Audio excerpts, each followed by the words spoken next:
Hello. For those of you who don't know me, I'm noted Ivy League scholar and mechanical engineer Brandon Koskinen. Now, recently, there's been a lot of math thrown around about this Ryan and Mike Collins trade, and since I'm the only one who truly understands it, I'll try to explain it to all of you regular people. Now, my colleague Ryan Koskinen was able to take the derivative of this trade, and he found that Mike Collins in fact got trade raped.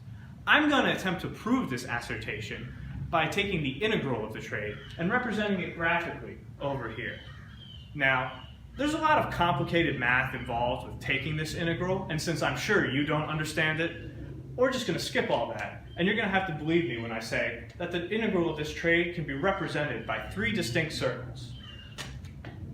This circle is Mike Collins' fantasy team, Ryan Collins' fantasy team, and this final circle, Mike Collins himself. Now, the most important people in this trade were Phoenix Suns star shooting guard Devin Booker. His performance can be represented by this line here.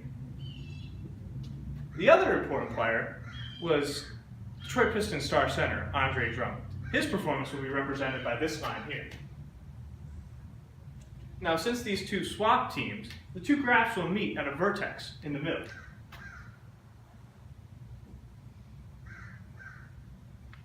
But we must remember, they're not the only people involved in this trade.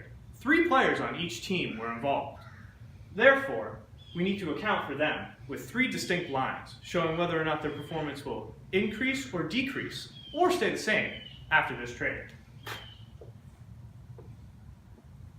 But as we all know in fantasy basketball, there's a lot of uncertainty, and therefore we need to account for this noise on the graph.